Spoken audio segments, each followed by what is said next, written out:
Muy buenas noches, espectadores de Estado de Alarma. Estamos ya al otro lado del teléfono con la persona que más estaba esperando esta noche calurosa de lunes. Carles Enric, ¿qué tal se encuentra? Hola, buenas noches. Bien, de relax, digamos, esta semana más tranquila de lo habitual. ¿Aprieta la temperatura allí donde estés? No, tengo la suerte de, digamos, estar en una zona que se tiene que ir en manga larga la noche. O sea, estoy por el norte y realmente se está bien, hace fresco y vamos, a la noche toca ponerse manga larga y esas cosas. O sea, que Pues me alegro. Sí. Pues nada, vamos al lío. ¿Cómo está el equipo Zulú? ¿Cómo está Moncloa con este paripé que han montado de visita al presidente de Portugal Express para saltarse ese homenaje católico a las víctimas del coronavirus? Sí, pues lo que vamos diciendo desde hace semanas, es decir, se nota ya momento verano, digamos, pero van saliendo cosas que no acaban de, digamos, de adaptarse al gobierno. Por ejemplo, la más clara ha sido el tema hoy del funeral, es decir, un funeral de Estado, vamos a llamarlo así, donde el presidente del Estado lo asiste. Es algo realmente que sorprende más allá, digamos, de las creencias religiosas de cada uno o de lo que sea. Es decir, es un poco un tema sorprendente porque algunos creemos que si fuera de otra religión seguramente hubiera asistido, y es un poco esas manías, esas cosas que tiene Sánchez en los momentos de gestionar cosas complejas que se pierde las formas por unas justificaciones, digamos, un poco extrañas. Pero ¿se sabe ya por qué no han ido? Es que todavía no lo entiendo. ¿Qué gana Sánchez no yendo? Sí, pues, aparte es que seamos sinceros, es decir, ha ido a otros funerales, es decir, no se acaba de entender, excepto que fuera como una reacción, que lo hemos dicho alguna vez, que en estas situaciones a veces hay gente que se toma cualquier cosa a lo personal y como si fuera una reacción de niño, vamos a decirlo así, es decir, de niño de no vamos y decido yo lo que se hace, lo que no se hace y es que yo te digo la verdad, Javier, es decir, es que es de estas situaciones que no le acabas de ver una explicación lógica, porque hubiera ido y nadie hubiera dicho nada. Es que seguramente hubiera pasado desapercibido. Y no ir provoca que se hable del tema. Y es de esas cosas que dices, parece la sensación de querer dar la nota en algún tema o algo, pero es más grave no ir que haber ido, porque si hubiera ido, vamos a ser sinceros, estaríamos hablando de otros temas. Habríamos dicho haber un funeral, pero hubiéramos pasado desapercibido. Pero el hecho de negarse a ir, bueno, extraño. Vamos a dejarlo en eso. Porque la visita ha sido programada a Portugal para saltarse esto, ¿no? Porque ha sido un paripé. Sí, pero esto es como lo de, mira, ha saltado también otra noticia, creo que ha sido esta mañana, de que se había suspendido el viaje de los Reyes a Ceuta para no ofender al gobierno de Rabat. Dices, no sé, es decir, algunos desconocemos porque las políticas nacionales a veces se hacen pensando en las cosas internacionales. Es decir, al gobierno de Rabat le molesta que se vaya a un territorio dentro de, que es una de las 17 más 2 de las 2 ciudades autónomas de España, con toda su reglamentación, con toda su normativa, que pues oye, pues si le molesta, pues mira, tiene dos faenas, es aquello de molestarte y desmolestarte. Pero no parece muy lógico que la política nacional dependa de estas cosas, y más en un tema como el caso de Marruecos. Y en esto del Estado es que aquí ya no hablamos de una interferencia de un tercer país ni nada, sino de una decisión que no, la verdad, no sé, yo te soy sincero, yo cuando tenemos información decimos, pero cuando a veces, y es algo que ha pasado últimamente más de lo normal, hay situaciones donde no tenemos explicación. Y esta es una, es decir, ¿por qué no va a un funeral de Estado del presidente de gobierno y por qué se agencia un viaje a otro lugar? Bueno, será su prioridad, pero es que no parece una decisión muy inteligente, pero tampoco parece que haya nada detrás para haberlo hecho, salvo una decisión personal de no me apetece ir. Es increíble, porque, oye, de la entrevista a Fernando Simón, la leíste, supongo, con fruición, como te acostumbras. Sí, me la miré en diagonal. Sí, dime. ¿Qué te pareció? Porque claro, hay unos párrafos que yo me llevé la mano a la cabeza, como ya hablando de 28.000 víctimas, da igual que sean más o menos, o sea, ya son pura estadística. ¿Este señor ha perdido el juicio o no sé? Sí, no, aquí estamos un poco lo que hemos dicho hasta el primer día de Fernando Simón acaba siendo quiera o no, técnicamente es el máximo responsable de todo esto, es decir, con lo cual algunos creemos, no sé si será más tarde, más temprano, pero va a acabar delante de algún juez, y lo hemos dicho por activo y por pasivo, igual que el ministro ella, y sí que parece cierto que él podrá, digamos, agarrarse a aquello de órdenes de vidas, etcétera, por llamarle de alguna manera, pero este tipo de declaraciones, precisamente a él, no parece que le ayuden. Es decir, uno cuando está en una situación, excepto que tenga un grado de confianza en lo que va a pasar muy elevado, o es un irresponsable o tiene un grado de confianza muy elevado en que no le va a pasar nada, porque realmente todas estas declaraciones se le pueden girar en contra perfectamente. Es decir, porque un poco lo que comentas, no hace más que reforzar la idea del despropósito un poco de todo. Y algunos no llevamos semanas con este tema, es decir, parece que la deriva, la comunicación cada vez es mayor en el gobierno, es decir, cada uno va a lo suyo, cada uno explica su historia y realmente no acabas de entender cuál es el fin de estas manifestaciones, porque es lo que decimos, Simón perfectamente se podría haber ahorrado la portada, y todo, es decir, la portada, la foto de la moto, las declaraciones, etcétera, y tampoco hubiera pasado nada. Es decir, nadie estaría pendiente de por qué no sale en una entrevista. Y todo esto suma un poco a la misma circunstancia, es decir, de que parece que hay unas ganas de manifestarse, de hacer público cosas que no parecen que tengan mucho sentido. Voy a darte una exclusiva que me viene directamente de Moncloa y que quieren que se sepa, además. Sabes que la portavoz del gobierno, María Jesús Montero, ha pedido que quiere renunciar a la portavocía del gobierno, que está harta de comerse marrones, como el caso Dina, como líos de otros ministerios, una descoordinación brutal, y que ella está padeciendo en sus carnes un desgaste que ya en su día a día, a pie de calle, ya la gente la está tomando contra ella. ¿Qué te parece?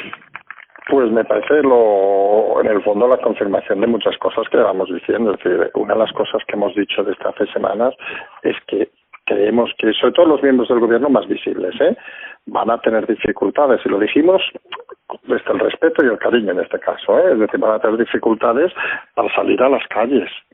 Ya le pasó a Ábalos hace unas semanas con el tema de la estación de Renfe y va a ser algo continuo, es decir, y eso no solo quiere decir una cosa, que es que la situación no está ni mucho menos, no diré la palabra controlada, sino que el grado de insatisfacción de la gente es mucho más elevado de lo que nos quieren hacer ver los medios. Es decir, algunos medios, Hemos visto, por ejemplo, estos días el tema de Vicente Vallés, que se ha convertido casi en un héroe nacional, y hasta el conflicto interno. Hemos visto a alguno de nuestros comunes amigos, como Maestre, que ha dedicado durante unas horas, en vez de buscar a su padre, a rebatir a Echenique, lo cual es bastante sorprendente. Es decir, no todo es tan flor como parecen ver, y sí que es cierto que la portavocía de Montero parece que está en vilo, entre otras cosas por eso, es decir, porque no está nadie satisfecho, digamos, de dar la cara por este gobierno. Y eso debería ser muy preocupante. ¿Por qué? Porque al final te estás tragando una serie de situaciones que, seamos sinceros, hay situaciones bastante escandalosas. Cualquiera de ellas debería ser titular perfectamente en cualquier medio, cualquier día del año, y se están acumulando cada vez más. Y sí que es cierto que algunos pueden decir, es que no pasa nada, sabemos esta frase tan típica, es que aquí se habla mucho pero realmente no pasa nada. Realmente están pasando muchas cosas. Están pasando muchas cosas a una, ¿cómo podríamos explicarlo? A una velocidad tan lenta, tan parsimoniosa, que podemos decir, que parece que no pase nada, pero realmente el escenario en una semana, en 2 semanas, ha cambiado mucho, aunque mucha gente piensa que estamos igual que hace 2 semanas, totalmente falso. Y en la explosión, lo llevamos diciendo desde hace 2 semanas, meses, del tema social, que se confronta mucho con el tema del turismo, por ejemplo, es brutal. Es decir, llevábamos nosotros muchas semanas explicando el fracaso del turismo, no sé qué, no sé cuánto, y nos debatían, no, que esto va a venir bien, que vienen aquellos famosos turistas alemanes, que vienen, que los hoteles abrirán, que no sé qué. Vamos, yo estuve ayer en el aeropuerto de Barcelona, puse unos vídeos, ayer o antes de ayer, no me acuerdo, y estaba todo cerrado. Es decir, no están abiertas. En el aeropuerto de Barcelona hay abiertas 1, 2 cafeterías, el resto estaban cerradas. De las tiendas no está abierto prácticamente ninguna fuera del duty free. Entonces, ¿dónde vamos? Es decir, que es que vuelos, bueno, aparte de ir todos en el avión, metidos todos allí sin ningún tipo de garantía, por llamarlo de alguna manera, pero vuelos había 4. Es decir, los aeropuertos estaban totalmente cerrados, vuelven los rebrotes, vuelve todo. Entonces la sensación de no sé cómo decirlo, de desapego de la gente con el gobierno va a provocar no solo esto de Montero, sino va a provocar cosas peores. Y estamos, por suerte para el gobierno, estamos en verano, que es una época donde la gente se toma un poco las cosas más a la ligera, pero algunos ya tememos, y lo hemos dicho, pero temíamos septiembre, pero tememos finales de agosto, porque esto va a costar mucho. Es decir, el bloqueo que va a quedar el país y la situación que va a quedar no se va a arreglar en 10 minutos. Y hay unos responsables clarísimos, y esos responsables son los que han estado negando durante meses que pasara nada, como si esto fuera una cosa normal. Y volvemos a insistir, esto no es una situación normal, esto es una situación excepcional, y ante situaciones excepcionales lo que necesitas es gobernantes que tomen medidas adecuadas. Y aquí no se han tomado las medidas adecuadas y siguen sin tomarse. Hay cosas, por ejemplo, que no se entienden. De momento, hasta donde sabemos, tenemos 2 zonas que han vuelto a ser cerradas. Una por 15 días y otra por 5 días. Una, recordemos, en Segrià, al lado de la comarca de la capital de Lleida, en Cataluña, y la otra en La Mariña, en el norte de Lugo. Cierran una 15 días, en principio, que ya veremos cuántos son, y la otra por 5 días. No se entiende. No hay un criterio unificado. Es decir, cada uno va a lo suyo. Porque dices, oye, una cuarentena que son 15, 5, 22, 48, 13, y eso al final a la gente le acaba creando un desasosiego muy grande. Y ahí hay un responsable, claro, que es el gobierno. Y el gobierno, si encima falta el respeto de los muertos, con lo que hemos comentado al principio, lo de los funerales, pues empieza a tener un problema social que se confirma en una cosa muy tonta. Yo creo que Sánchez no va a poder salir a cenar solo con su mujer, con sus hijos, con quien le dé la gana, a un sitio público, porque no le van a dejar, pero no solo Sánchez, cualquier ministro, y Simón incluido, es decir, Simón y cualquier otro que se haya hecho partícipe, porque son los responsables de esta situación y parece que no han nada al respecto. Y ya si te digo que he estado caminando por Bilbao, por Vitoria y por San Sebastián en julio, es que parecían ciudades fantasmas. Es decir, ni un turista. Restaurantes de moda vacíos. O sea, que además un suscriptor de estado de alarma que cenamos en su restaurante de San Sebastián, era nuestra mesa y otra más de una parejita. Y decía, pero ¿cómo va a venir el turismo si están todos los hoteles cerrados? Sí, es que es una situación dantesca en el sentido estricto de la palabra, es decir, y luego ves cosas que te sorprenden, es decir, y lo llevamos diciendo también semanas, la gente no hace falta que nos escuche en ese sentido, que salgan a la calle y lo vean. Y yo te cuento un caso, para mí es que es muy grave. Yo ayer, cuando me desplazo al aeropuerto de Barcelona, me entero, porque ayer no sé si la mayoría de gente, pero mucha gente supongo sabe que Barcelona tiene dos terminales, la terminal antigua, que es la T2, y la terminal nueva, que es la T1. Pues la T2 está literalmente cerrada. Pero cerrada quiere decir que bajas del tren, por cierto, la Generalitat ni AENA avisa y te obligan a comprar un billete porque te dejan tirado en la terminal 2, ¿vale? Pero bueno, eso ya es otra historia. Te deja el tren en la terminal 2 y de repente un cartel allí, una valla en plan cutre, vamos a decir las cosas así, terminal cerrada. Luego preguntas y te no, la terminal 2 se ha cerrado, todos los vuelos salen de la 1, hay tan pocos vuelos que se ha cerrado la terminal. ¿Dónde voy? Es que son cosas que uno que cree estar informado de las cosas, y en ese caso soy yo, pues me enteré ayer. Pero es que yo que había estado, creo, hablando de temas, yo cuando vi el aeropuerto de Barcelona, jolín, que no estamos hablando de un aeropuerto de tercera, y vi que estaba todo literalmente cerrado, pero es más, a los pasajeros solo se deja entrar a la terminal a gente que tenga tarjeta de embarque. Yo esto solo lo había visto en Filipinas, eso sí, con un tanque en la puerta, es decir, o sea, que hay una sensación de descontrol y luego, claro, que te expliquen, no, es que el turismo va esta semana, va a funcionar. Dices, por favor, señores, dice, pero si yo llego al aeropuerto de Barcelona y tengo que ir a buscar a alguien y no me dejan pasar. Dice, con lo cual me imagino que si eso me pasa a mí, a todos los que antes hacían esa función tan tonta de ponerse un cartelito esperando gente, debe ser lo mismo. Es decir, las luces del aeropuerto medio apagadas. Parecía lo que has comentado tú, pero era la sensación de un mal sueño, es decir, de atravesar pasillos cerrados. ¿Algún tipo de prevención frente al coronavirus? ¿Test rápido? ¿Control de temperatura? Nada. Yo también pensaba que al aterrizar habría algo, y te digo la verdad, es decir, al aeropuerto que fui también estaba la mitad del aeropuerto cerrado, había plantas de parking cerrados, y todo era por interfonos, no había personal de ningún lado, las cafeterías cerradas, las tiendas de ese aeropuerto cerradas también. Y pensaba, digo, bueno, llegaré y me harán un control de lo que comentas, ¿no? De temperatura. Pues ni control ni nada, ni a la salida ni a la llegada. Hay que reconocer que la compañía aérea, en este caso la Vueling, sí que nos dio unas toallitas al subir al avión, supongo para limpiar las manos o lo que sea, y en principio no dejaban subir maletas, equipaje de mano tampoco, que te obligaban a facturarlo. Es la única diferencia, ¿eh? El avión lleno hasta arriba, yo creo que había el 90-95% de las plazas ocupadas. Obligatorio mascarillas, eso sí que también es cierto.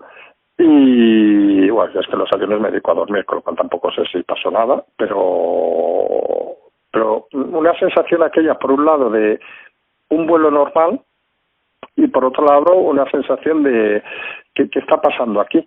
Es decir, porque lo que sí que te das cuenta es lo que llevamos comentando también desde hace días, es decir, una cosa que no se habían explicado hacía semanas. El hecho de que haya muchos menos vuelos también es porque hay muy poca demanda de vuelos.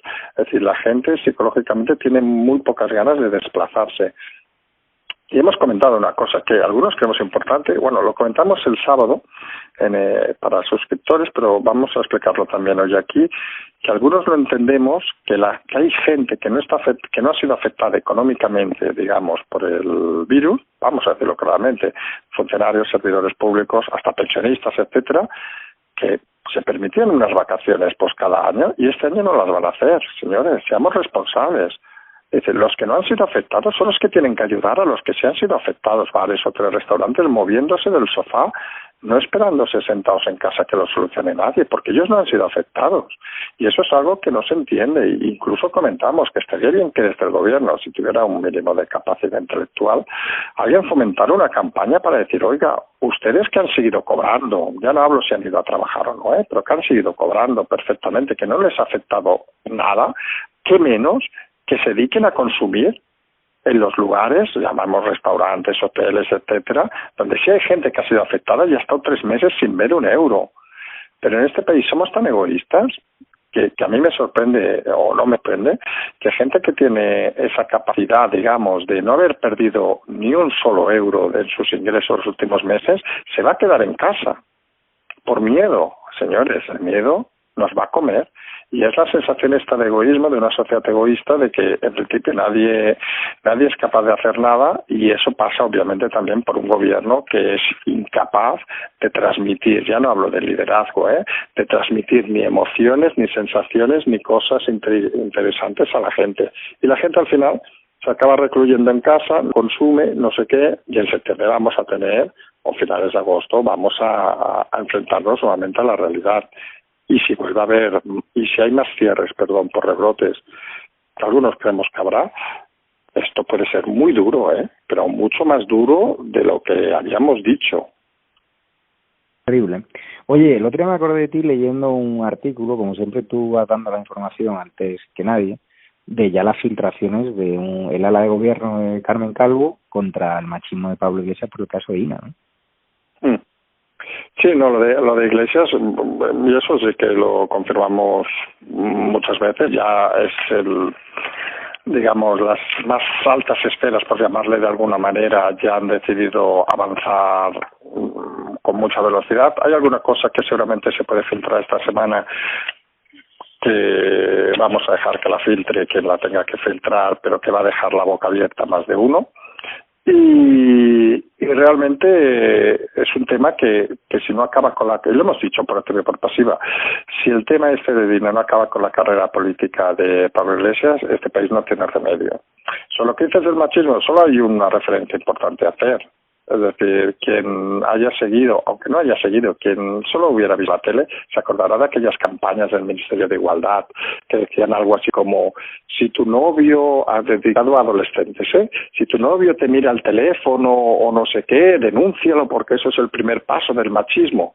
Jolín, aquí tenemos un señor, un fulano, que no solo ha mirado, sino que tenía la información de un teléfono de una asesora, amiga, amante, lo que quieran llamarle, a mí me da igual, pero de una mujer mayor de edad, y que no solo no se lo ha dado, sino que lo ha mantenido en secreto. Es decir, que en el fondo esas campañas del ministerio, en el caso de el ministerio, por cierto, que dirige su pareja, mujer, madre de sus hijos, como quieran llamarla, confirman que Iglesias precisamente es lo que hemos dicho alguna vez, es el típico macho alfa, machista del todo. Recordemos cuando decía que hay que pegar a cierta presentadora hasta hacerla sangrar. Es un personaje abyecto de la democracia, lo hemos dicho más de una vez. Es decir, el problema de Sánchez es que se ha ido a juntar con lo peor de la sociedad. Es decir, lo peor de la sociedad son gente como Iglesias, como Monedero, como Echenique, etcétera. Es decir, que no solo se han cepillado a la mitad de su partido en purgas internas, sino que demuestran una bajeza, no hablamos intelectualmente, sino socialmente y moralmente, que viven de hacer lo contrario de lo que pronuncian. Es decir, y el caso de Dina es un caso escandaloso, que algunos empezaron, y lo comentamos también, empezaban diciendo aquello de que bueno, no deja de ser más que una cosa de un USB, no sé qué, y dijimos, este caso va a traer cola, y veían como que han pasado desde esas frases. A lo mejor, recordemos que éramos los primeros casi en hablar de este tema, y nos decían de todo, y el tema va a ser más escandaloso. Y a partir de este tema, el problema que va a tener Iglesias, o que tiene Iglesias, es que hay gente muy cabreada, y seamos enteros, Pablo Iglesias no solo tiene que esconder ese tema, tiene más temas que esconder que no van a gustar nada. Y esos temas, por lo que eso sí que te lo puedo decir como información, Javier, por lo que me llega, que me llegó ayer, van a salir, y no van a ser temas fáciles de lidiar, por mucho que sea verano o por mucho que sea un vicepresidente. Y el problema de Sánchez es que ha juntado, aunque a veces hace atajos de dejarlo caer, pero está juntando mucho sus decisiones con el futuro de Iglesias, y algunos creemos que eso no será una buena idea. Vale, pues sí. ¿Y hay alguna noticia más que te preocupe el entorno de Moncloa? Iván Redondo, en qué anda, qué piensa, tendrá ganas de irse. Bueno, el tema de Iván Redondo, volvemos a lo de siempre, es decir, ahora parece que es consciente de... El momento clave de Iván Redondo ha sido, aunque muchos dicen muchas cosas, fue el tema de la comisión. Es decir, allí hizo saltar muchas alarmas y desde ese momento él sabe que hay mucha gente que ya no está por la labor. Intenta virar, intenta convencer, intenta tirar por el camino de derribar a Pablo Iglesias, etcétera, pero se ha vinculado mucho a aquello del amor eterno que prácticamente le generó, es un problema. Y algunos volvemos a lo mismo, como has dicho al principio, del tema del funeral. Es decir, hay decisiones en la vida, algunos creemos que tú puedes tomar la decisión que sea, obviamente, pero a veces hay decisiones innecesarias que solo te generan problemas. Era innecesario, nadie le exigía a Iván Redondo que diera fidelidad eterna a Pablo Iglesias en una comisión, es que nadie se lo pedía y lo hizo. Nadie le pedía a Iván Redondo ese movimiento. Entonces es aquello de meterte solo en unos problemas, digamos, que no acaban de tener una repercusión, digamos, positiva, y lo único que hacen es generar malas historias. Y ahí es un poco lo mismo que hemos dicho con lo del funeral, es decir, oiga, vas al funeral y estaríamos hablando de 40.000 cosas más. Dejas ir al rey a Ceuta y Melilla, o a Ceuta, y nadie se preocuparía. Entonces hay decisiones, vamos a decirlo con claridad, hay decisiones estúpidas que luego lo que generan es problemas. Y este gobierno tiene una gran tendencia a dar decisiones estúpidas para generar problemas donde no los hay. Es decir, Simón no hace la foto con la moto, pues nadie estaría hablando de Simón. Pero es más, lo del turismo. No montan el pollo tonto este de traer a aquellos famosos alemanes y decir todo el día de que el turismo va a ir súper bien, y hubieran explicado la verdad. Oiga, esta situación es muy complicada, lo hemos dicho 20 veces, la transparencia es la clave para salir de una crisis. Esta situación es complicada, vamos a pasarlo muy mal, señores.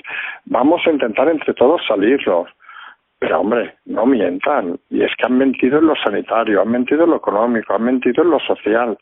Recordemos que hay muchos ERTEs que no han cobrado. Y volverán a mentir en los rebrotes, y volverán a mentir en todo, porque al final se han dado cuenta, y es lo triste de este país, que en este país las mentiras tampoco se acaban pagando. Entonces estamos en esa situación del gobierno que va aguantando, va diciendo lo que les parece, y la conclusión al final es lo que has comentado de Montero y que les pasa a más ministros, que al final no van a poder salir a la calle. Pero no van a poder hacer la calle no porque la gente sea muy margen y seamos un país más cafre, menos cafre, sino porque realmente es un país donde los gobernantes han hartado a mentir en una crisis que lleva más de 40.000 muertos. Y eso algunos creemos que no es de recibo. Es que tampoco es de recibo que comentarte, ¿no? Antes hemos hablado de por qué no ha ido a presenciar el funeral.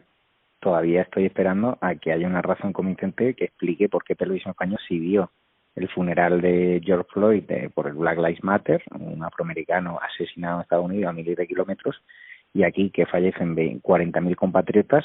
Televisión Española no lo retransmite en directo en televisión. Sí, pero esto acuérdate que hoy mismo ha sido, me parece, comisiones obreras, que tampoco vamos a tirar flores a este sindicato, el famoso CCOO, pero hoy ha comentado que Enrique Hernández, el responsable de Televisión Española, que recordemos era el director del periódico en Cataluña, es más o menos a venir a decir que era un agente del gobierno, en pocas palabras. Es decir, con lo cual la independencia de Televisión Española parece cuanto menos algo bastante fantasioso. Es decir, Televisión Española sirve al poder, y esto es algo que hemos visto más de una vez. Es decir, que está formada, pero esto es al final una de las cosas que si hiciéramos un análisis histórico, una de las cosas, vamos a decirlo así, inteligentes, aunque sean manipuladoras, que ha hecho la izquierda en este país, es crearse una serie de, digamos, de periodistas, ponemos periodistas, aquí lo pondríamos si estuviera escrito entre comillas, una serie de periodistas, matones en algunos casos también, que van por la causa hasta el final. Es decir, y en ese sentido, el Televisión Española no deja de ser, aunque haya plataformas internas incluso y alguna crítica, etcétera, no deja de ser un órgano un órgano del gobierno. Pero es algo que sucede en todos lados, en todas las comunidades. Recordemos TV3, al menos en Televisión Española, a veces se quejan los periodistas en TV3 de Cataluña, es que ni se quejan, es decir, que parecen conformes con cualquier acto, aunque se salten normas por todos lados. Y esa indecencia, digamos, de la prensa la hemos repetido por activa y por pasiva. Realmente, el gran problema de este país, como hemos dicho, es la educación, pero es el cuarto poder también, es decir, el cuarto poder no existe, el cuarto poder está mandado, es decir, hacen lo que les dicen y nadie se sale de la raya. Pues en ese sentido, bueno, tenemos un poco lo que siempre hemos dicho, es decir, el gobierno, la prensa, etcétera, no dejan de ser el reflejo de cómo es el país. Este país que nos hemos vanagloriado muchas veces, por ejemplo, con la mejor sanidad del mundo, ha quedado demostrado que ni por asomo era la mejor sanidad del mundo, y más cosas quedan en evidencia de que este país no es tan bueno como algunos creen, que podría serlo más, seguramente, eso no lo vamos a discutir, pero las rencillas, los egos, las manías, la gente que quiere vivir un poco sin pegar golpe, pues se están cargando realmente lo que podría ser una potencia. Y no nos creemos algunas frases como aquella de Montoro el otro día también en otra entrevista que decía, si hubieran seguido en nuestra línea serías una potencia mundial, hombre. Montoro precisamente, algunos creemos que tampoco tiene que ponerse muchas medallitas, porque tampoco es que fuera el ministro más condescendiente, digamos, con el crecimiento económico, pero bueno, eso es otra historia. ¿Dónde vamos? Que al final estamos en manos de quien estamos y la gente, lo que hemos dicho, la gente, unos pasivos, otros más pasivos, y un poco es un sistema. Vivimos en una sociedad donde la gente lo que no quiere es problemas y solo se rebelan cuando el problema le afecta a ellos. Bueno, veremos en agosto lo que hacemos en septiembre, si se afecta más o afecta menos, pero la pinta es que de momento a los que ha afectado están perjudicados, pero hay otra serie de gente que parece que le importa poco lo que pasa en este país. Pues muchas gracias, Carles Enric, por tus informaciones, por ser siempre o casi siempre el primero en avanzar. Informaciones que algunos te critican en redes cuando las lanzas, pero que luego cuando confirman nadie reclama o nadie recuerda tu autoría, ¿no? Con esos que te dicen no haz ni una, pues yo me acordé de esa. No, pero eso a mí, sabes que me hace mucha gracia. Me comentamos, antes has comentado el equipo Tulu unas cosas que siempre comentamos entre risas.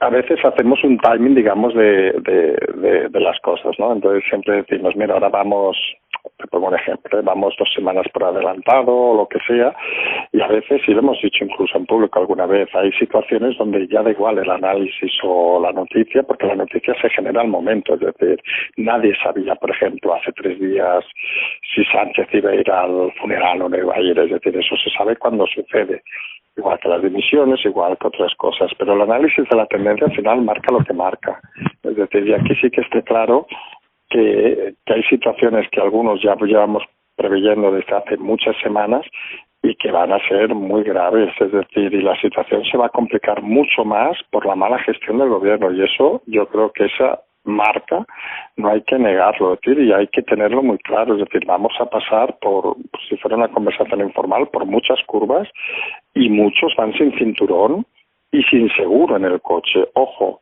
es decir, que esto se va a complicar y mucho todavía. Sin duda, yo así lo creo y solamente será cuestión de tiempo. No sabemos si el reloj echará a andar el reloj de la crisis en septiembre, octubre, noviembre, pero está claro que el año va a cerrar de forma catastrófica por mucho que el gobierno trate de esconderlo, trate de obviarlo y trate de tratarnos como retrasados mentales. Pues muchísimas gracias, Carles Enric. Nos vemos el miércoles y descansa y disfruta de esas buenas temperaturas. Perfecto. Oye, gracias. Nos vemos el miércoles. Hablamos, Javier. Vale, un abrazo. Adiós. Hasta luego.